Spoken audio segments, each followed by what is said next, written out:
Welcome back ख़वातीन और हज़रात। और आजकल अनफॉर्चुनेटली हम ये चाहते तो नहीं है, लेकिन जाहिर है एक ज़माने में कहा जाता था ब्रेन ड्रेन हो रहा है।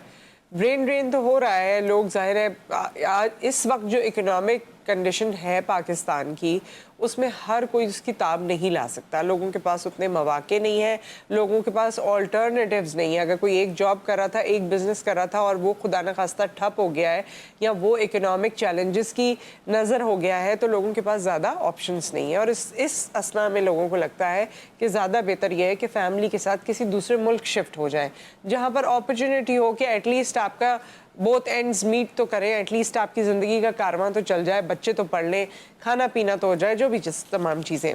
तो इमिग्रेशन प्लान्स नए नए आते हैं और इमिग्रेशन के जो नए प्लान्स हैं या इमिग्रेशन के जो एग्जिस्टिंग प्लान्स हैं, उसके हवाले से आज हम बात करेंगे।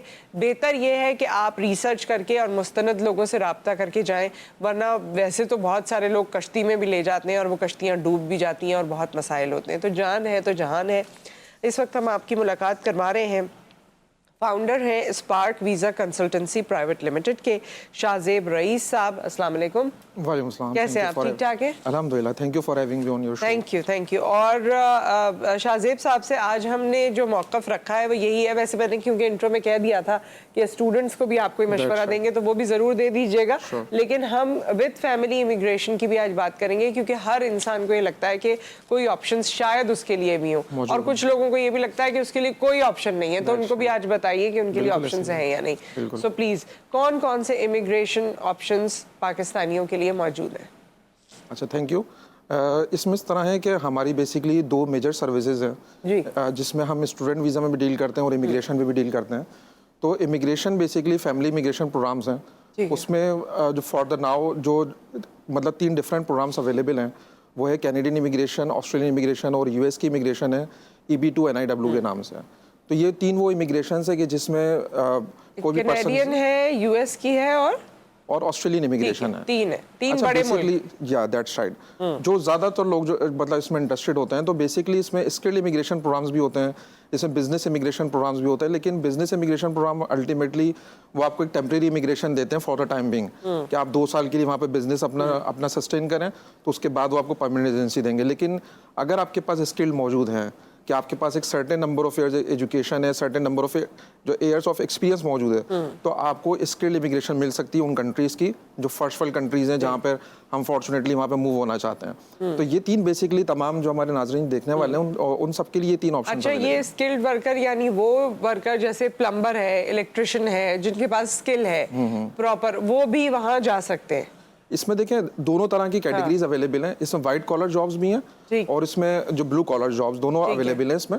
लेकिन अनफॉर्चुनेटली जो हमारे यहाँ के जो इलेक्ट्रिशियंस हैं या प्लम्बर्स जो बेसिकली ब्लू कॉलर जो जॉब कर रहे हैं, तो उनके लिए आइल्स का एग्जाम क्लियर करना मुश्किल हो जाता है, क्योंकि वहाँ पर अल्टीमेटली आप एक फर्स्ट वर्ल्ड कंट्री में जा रहे हैं जो इंग्लिश स्पीकिंग कंट्री है। तो उसमें जब आप यहाँ से मूव ऑन होंगे तो उनको एक स्पेसिफिक इंग्लिश लैंग्वेज प्रोफिशिएंसी का एग्जाम क्लियर करना होगा, जो कि डिफिकल्ट हो जाता है। ये मैंने पूछा इसलिए क्योंकि वहाँ पर जो इलेक्ट्रिशियन और प्लम्बर है उनकी वो हालत नहीं है जो यहाँ पर है। बिल्कुल ऐसे ही है। वहाँ पर तो वो बहुत पैसे चार्ज करते हैं, लोग बड़ा सोच समझ के उनको बुलाते हैं। हमारे यहाँ पाकिस्तान में फॉर्चुनेटली ये है कि हम लोग किसी भी प्लम्बर को घर पे इनवाइट करते हैं, तो एक वो बड़ा नॉमिनल चार्ज में अपना तब वो काम करके चले जाते हैं। लेकिन बाहर जो है वो इन स्किल की जो टेक्नीशियंस हैं उनकी बहुत ज़्यादा वर्थ है वहाँ पर।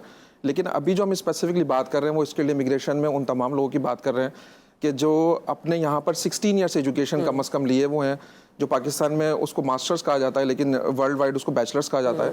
तो वो उन्होंने एजुकेशन ली हुई हो और कम से कम उनके पास 2 साल से 5 साल के दरमियान का अपनी ही फील्ड का एक्सपीरियंस अगर मौजूद है, तो उनके हाई चांसेस हैं कि वो पाकिस्तान से रिलोकेट हो सकते हैं मुख्तलिफ कंट्रीज में। तो इस तरह की अपॉर्चुनिटीज को हम बेसिकली अभी हैंडल अच्छा, क्या एक एक करके बात करते हैं। कनाडा के चैलेंजेस लोगों को ये फेस होते हैं कि जी वहाँ सर्दी बहुत है, बहुत सारी ऐसी जगहों पे आपको जब इमिग्रेट करवाया जाता है, माइग्रेट आप होते हैं, तो आपको ऐसी जगह पे भेजा जाता है जहाँ माइनस में टेम्परेचर है, सर्दी बहुत है, बर्फ़ आपको उठानी पड़ रही है, बड़े सारे मसले होते हैं।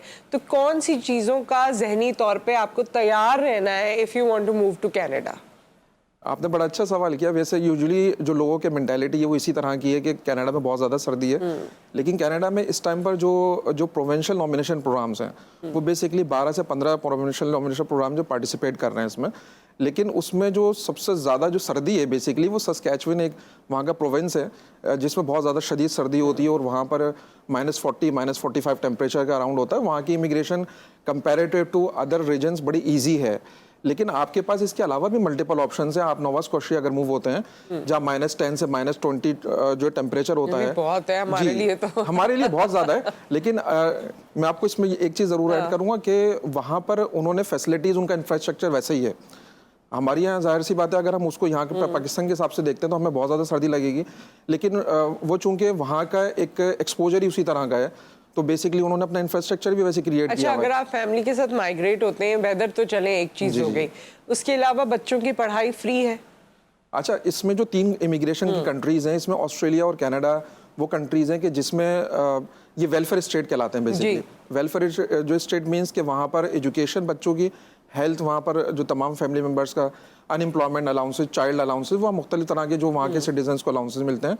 अगर आप परमानेंट रेजिडेंसी पर मूव हो रहे हैं तो आपको तमाम जो राइट्स बेनिफिट्स है वो आपको मतलब फ्रॉम द फर्स्ट डे मिलना शुरू हो जाते हैं आपको। ठीक है। और यूएस में नहीं है ऐसे?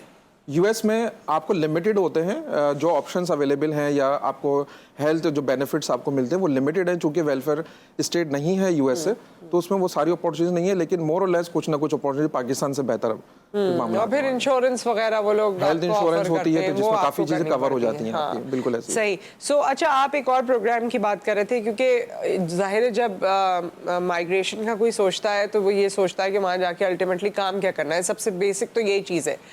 अब एक नया जो हम सुनने में आ रहा है EB-2NIW, जो कि अमेरिका के लिए है, जिसमें सबसे बड़ी अट्रैक्शन ये है कि आपके पास जॉब नहीं भी है तो आप मूव कर जाएं अमेरिका ना। तो ये क्या है EB-2NIW? और मैंने सुना है कि बहुत कम अरसे में ये प्रोसेस हो जाता है और बड़े फेयर इसमें चांसेस हैं। क्या ऐसे लोग गए हैं ओवरऑल आप? अच्छा, EB-2NIW का सवाल आपने बड़ा अच्छा किया, क्योंकि अल्हम्दुलिल्लाह हम इसके पायनियर हैं पाकिस्तान में। अच्छा। और इस पाकिस्तान में जो सबसे पहले जो प्रोग्राम आया था 2021 में, तो हमने पहले 4 महीने इसको रिसर्च किया कि इसकी क्या क्या फैक्टर्स अवेलेबल हैं, क्योंकि इसमें बहुत सारे ऐसे फैक्टर्स हैं जो बाकी ऑस्ट्रेलिया कनाडा के फैक्टर्स में वो नहीं थे। अच्छा। वो बड़ी मैंडेटरी रिक्वायरमेंट थी कि आपको अपने प्रूफ ऑफ फंड शो करना है कि आप अगर जो कनाडा मूव होंगे तो आपको 20-25 हज़ार $30,000 की स्टेटमेंट शो करनी है। 20-25-30 हज़ार कहाँ जाके बैठेंगे? इसके अलावा जो सबसे बड़ा हर्डल था हमारे जो नाज़रीन के लिए वो ये था कि जो आइल्स की रिक्वायरमेंट थी या जो आपको पीटी अटेम्प्ट देना था इंग्लिश प्रोफिशिएंसी का, वो इस प्रोग्राम में नहीं था। तो जिसकी वजह से ये फैक्टर्स जो आ रहे थे सामने, तो उसकी वजह से हमें प्रोग्राम बड़ा इंप्रेसिव लगा। और जब हमने इसको स्टडी करके इसको लॉन्च किया पाकिस्तान में फरवरी 2022 में, तो जब से अब तक अल्हम्दुलिल्लाह हम मल्टीपल केसेस कर भी चुके हैं, सक्सेस हमारी अवेलेबल हैं तमाम। तो इसमें जो सबसे इंपॉर्टेंट फैक्टर है वो ये है कि अगेन ये ऑस्ट्रेलिया कनाडा की तरह एक परमानेंट रेजिडेंसी प्रोग्राम है। और परमानेंट रेजिडेंसी प्रोग्राम में आपको 5 ईयर्स का वीज़ा मिल जाता है, आपने 4 साल स्पेंड करने हैं यूएस में, तो आप सिटीजनशिप के लिए एलिजिबल हो रहे हैं। तो एक बड़ा इजी प्रोग्राम है। और जैसे ऑस्ट्रेलिया कनाडा में एक पॉइंट्स बेस्ड सिस्टम है कि जिसमें आपके स्पेसिफिक पॉइंट्स पूरे होना ज़रूरी हैं, तो इसमें ये चीज़ें नहीं हैं। अच्छा, EB-2NIW में ऐसा भी है कि आपका प्रोसेस होता है, फिर अगर आपको वो आप यूएस चले जाते हैं तो वहाँ एक स्पेसिफिक पीरियड है, शायद 8-9 महीने का या क्या, उसके बाद आपको ग्रीन कार्ड मिल जाता है? हाँ, ग्रीन कार्ड बिल्कुल मिल जाता है, लेकिन 8-9 महीने का पीरियड नहीं है वो। अच्छा। वो बेसिकली 6 वीक्स में आपको ग्रीन कार्ड आपके घर पे आ जाता है। 6 वीक्स में? जी बिल्कुल। क्योंकि आप यहाँ से जो वीज़ा लेके जा रहे होते हैं वो इमिग्रेंट वीज़ा होता है। तो इमिग्रेंट वीज़ा में आपको सिर्फ एंट्री करनी है आपको वहाँ पर, और जब आपकी एंट्री हो जाती है तो आपने अपना एड्रेस वेरीफाई किया और विद इन 6 वीक्स आपके तमाम फैमिली मेम्बर के एड्रेसेस के ऊपर वो तमाम कार्ड्स आपको रिसीव हो जाते हैं। तो परमानेंट इमिग्रेशन बेसिकली प्रोग्राम है, लेकिन इसकी कॉम्प्लेक्सिटी बहुत ज़्यादा है। अच्छा। इसको अनफॉर्चुनेटली जो पाकिस्तान में जो फ्रीलांसर्स मार्केट में बहुत ज़्यादा आ गए और जो बाकी कंसल्टेंट्स काम कर रहे हैं, तो इसका जो रिलेशन मतलब काफ़ी डिफरेंट है। क्योंकि पिटिशन बेस्ड प्रोग्राम में आपको अपने प्रपोज एंडेवर्स प्रपोज करने हैं आपको कि आपके पास क्या एबिलिटीज़ अवेलेबल हैं, आप क्यों यूएस आना चाहते हैं। तो वो जितनी अच्छी पिटिशन बनी हुई होगी या जितना अच्छा उनके पास ऑब्जेक्टिव मौजूद होगा वहाँ जाने के लिए, जिसमें एजुकेशन के अलावा और बहुत सारे कंपोनेंट्स मौजूद हैं, उसमें जो experience, number of years experience ज़्यादा होना ज़रूरी है, प्रोग्रेशन है उसके करियर के अंदर, फिर आपके training certificates, workshops, conferences, award, recognitions. ये बेसिकली मैं सिर्फ नाजरीन को एक चीज़ ज़रूर बताऊंगा कि जो वेबसाइट पे सिर्फ ये देखते हैं कि 16 ईयर्स एजुकेशन के साथ 5 ईयर एक्सपीरियंस उन्होंने वेबसाइट में मेंशन किया हुआ है। सिर्फ इस चीज़ को कंसिडर ना करें, इसमें मल्टीपल ऑब्जेक्टिव्स और भी बहुत सारी कॉम्प्लेक्स चीज़ें हैं जो रिक्वायर्ड हैं, जिसके बाद ही वो हम एक, जब हमारे पास कोई प्रोफाइल आती है या जब हमारे पास क्लाइंट्स आते हैं तो हम एक डिटेल रिव्यू करते हैं, और उसके बाद जब हम अगर ओके करते हैं तो उसमें फिर बहुत हद तक चांसेस होते हैं।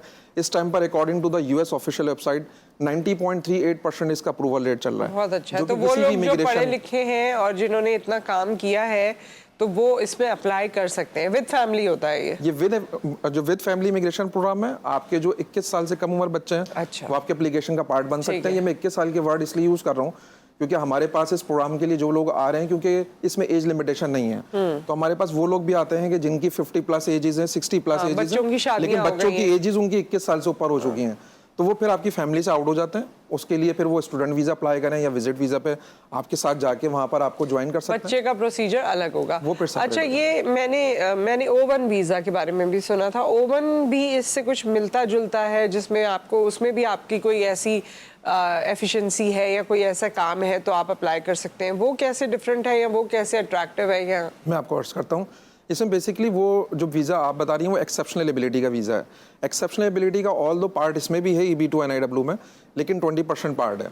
उस वीज़ा में जो आप बात कर रही हैं वो basically completely exceptional ability program है, जिसमें आपके पास कोई बहुत ही इंप्रेसिव एक्सपीरियंस मौजूद है। पाकिस्तान के कोई बहुत बड़े साइंटिस्ट या लॉयर जो वो मतलब पाकिस्तान के हैं, तो वो बेसिकली इसमें अप्लाई कर सकते हैं। कोई नेशनल अवार्ड होल्डर है पाकिस्तान का या किसी भी कंट्री का, तो वो उसमें अप्लीकेबल है। और उसके या कोई बहुत बड़ा रिसर्चर है पाकिस्तान में जिसकी मल्टीपल पब्लिकेशन साइटेशंस तमाम अवेलेबल हैं, तो वो बेसिकली अप्लाई कर सकते हैं। लेकिन इसके लिए जो जनरल क्राइटेरिया EB2 NIW के लिए वो 16 एजुकेशन 5 ईयर एक्सपीरियंस है।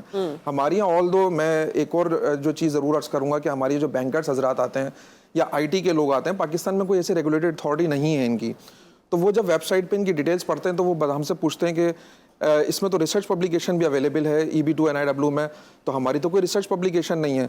तो उन तमाम लोगों के लिए मैं ये ज़रूर अर्ज करूँ कि हर एक चीज़ की रिक्वायरमेंट उसकी अपनी फील्ड से रिलेटेड है। जैसे अगर कोई इंजीनियर हमारे पास आता है, उसके पास पाकिस्तान इंजीनियरिंग काउंसिल की मेंबरशिप नहीं है, तो उसके लिए वो मैंडेटरी है कि पाकिस्तान इंजीनियरिंग काउंसिल की मेंबरशिप हो।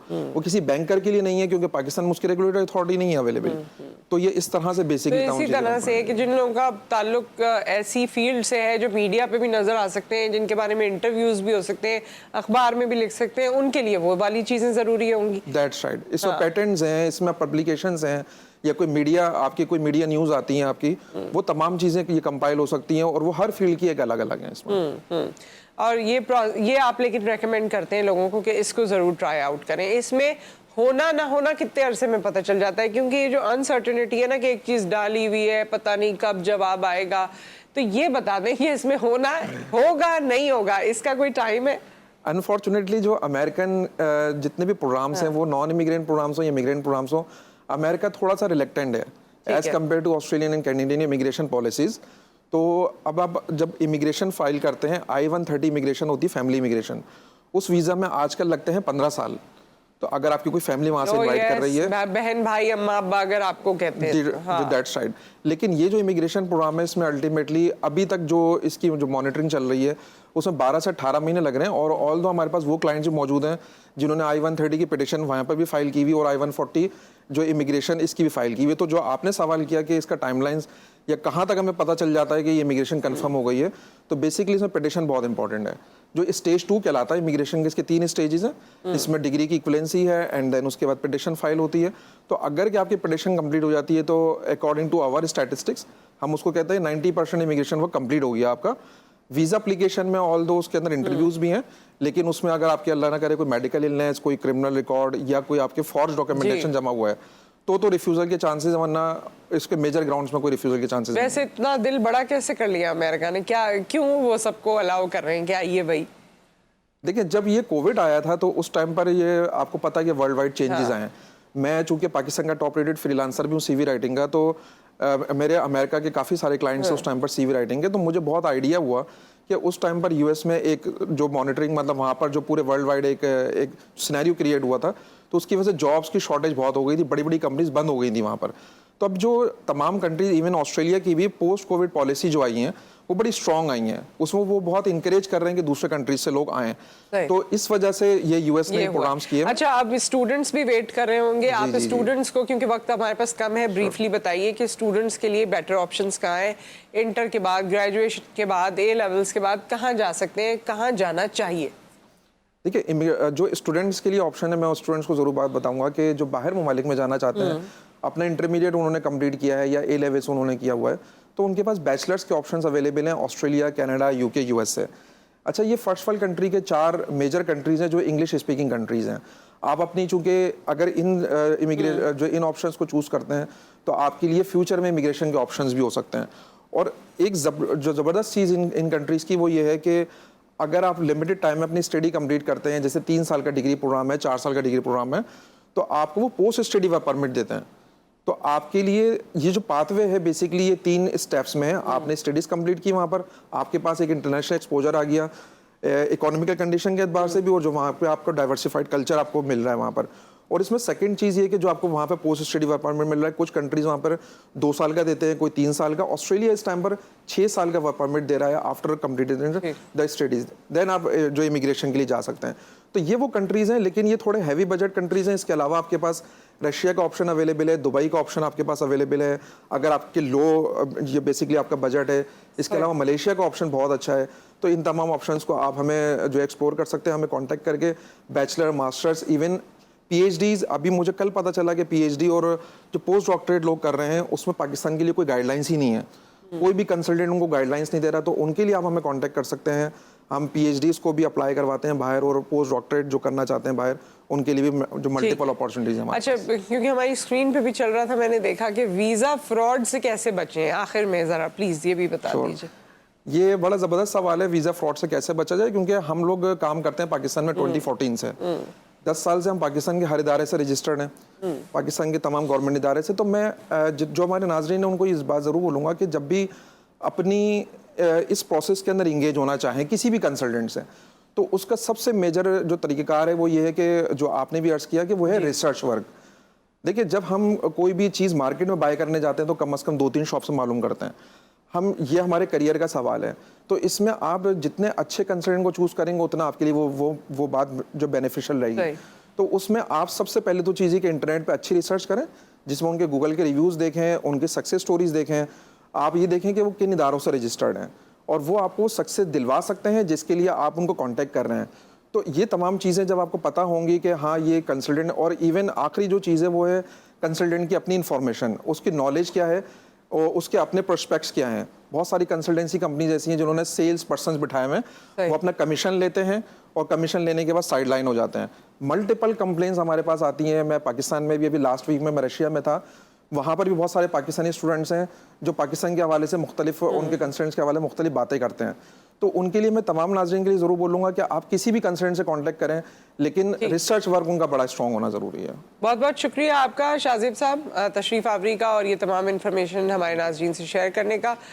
Wish you all the best and wish you all the best. जो लोग ट्राई कर रहे हैं, कंसल्टेंट देख के हायर कीजिए और उसके बाद अपनी मंजिल के लिए काम कीजिए। एक ब्रेक, उसके बाद हम हाजिर होते हैं।